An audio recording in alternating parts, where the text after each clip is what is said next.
आज मैं आपको एक ऐसी कहानी सुनाने जा रहा हूं जो हमारे देश के वीर सपूतों की वीरता और बलिदान के बारे में है। ये कहानी है 1971 के युद्ध की, जब हमारे जवानों ने अपनी मातृभूमि की रक्षा के लिए अपना सब कुछ न्यौछावर कर दिया था। ये एक ऐसा समय था जब पूरा देश एकजुट होकर खड़ा हुआ था और हर घर से एक योद्धा निकला था। बॉर्डर 2 की कहानी शुरू होती है उस समय से जब भारत और पाकिस्तान के बीच तनाव चरम पर था। लेफ्टिनेंट कर्नल फतेह सिंह कालेर, जो 6ठी सिख रेजिमेंट के एक अनुभवी अधिकारी हैं, को पता चलता है कि दुश्मन की तरफ से एक बड़ा हमला होने वाला है। उनके चेहरे पर गंभीरता की लकीरें साफ दिखाई देती हैं, क्योंकि वे जानते हैं कि आने वाली लड़ाई आसान नहीं होगी। उनके साथ हैं मेजर होशियार सिंह दहिया, जो 3री ग्रेनेडियर्स के एक बहादुर सैनिक हैं। इस बार की लड़ाई पहले से अलग है। ये केवल थल सेना की लड़ाई नहीं है, बल्कि तीनों सेनाओं, थल सेना, वायुसेना और नौसेना का संयुक्त अभियान है।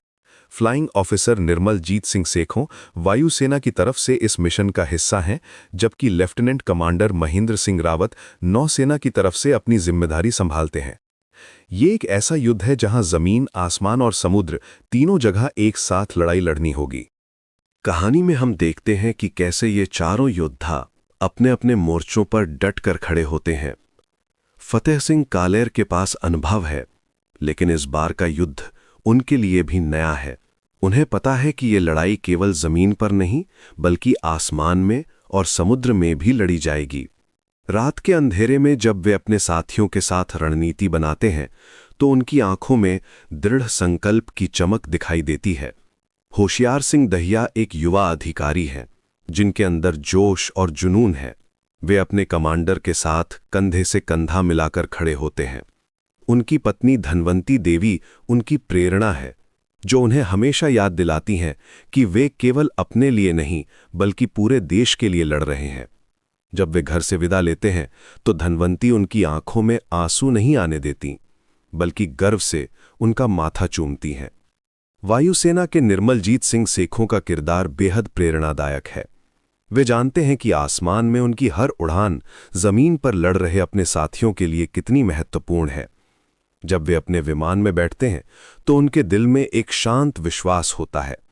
उनकी पत्नी मंजीत कौर सेखों उनकी ताकत है, जो उन्हें हमेशा याद दिलाती हैं कि वे घर वापस आने का वादा करके गए हैं। महेंद्र सिंह रावत नौसेना के एक कुशल अधिकारी हैं। समुद्री रास्ते से आने वाले खतरों से निपटना उनकी जिम्मेदारी है।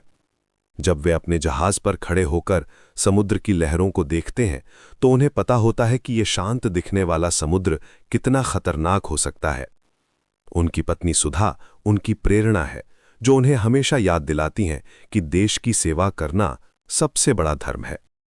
जैसे जैसे युद्ध आगे बढ़ता है, हम देखते हैं कि कैसे ये चारों योद्धा अपनी अपनी चुनौतियों का सामना करते हैं। फतेह सिंह कालेर को एक मुश्किल फैसला लेना पड़ता है जब दुश्मन उनकी पोजीशन को घेरने की कोशिश करता है। उन्हें पता है कि एक गलत फैसला उनके सभी साथियों की जान ले सकता है। रात की खामोशी में जब गोलियों की आवाज गूंजती है, तो वे अपने अनुभव और समझदारी से हर स्थिति को संभालते हैं।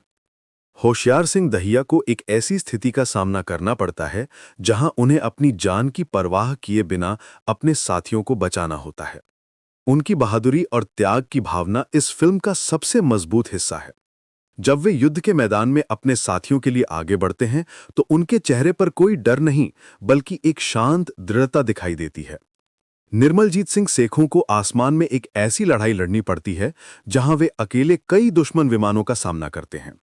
उनकी वीरता और कुशलता दिखाती है कि भारतीय वायुसेना के जवान किसी से कम नहीं हैं।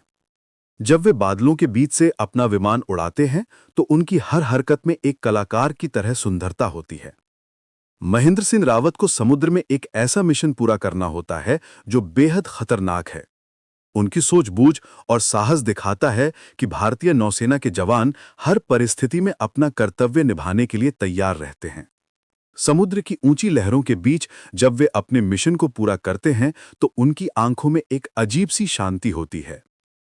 इस कहानी में हम ये भी देखते हैं कि कैसे इन वीर योद्धाओं के परिवार उनका साथ देते हैं। उनकी पत्नियां न केवल उनकी प्रेरणा हैं, बल्कि उनकी ताकत भी हैं। वो जानती हैं कि उनके पति देश की सेवा में अपनी जान की बाजी लगा रहे हैं। घर में जब वे अपने बच्चों को समझाती हैं कि उनके पिता देश के लिए लड़ रहे हैं, तो उनकी आवाज में गर्व होता है, दुख नहीं। फिल्म का अंत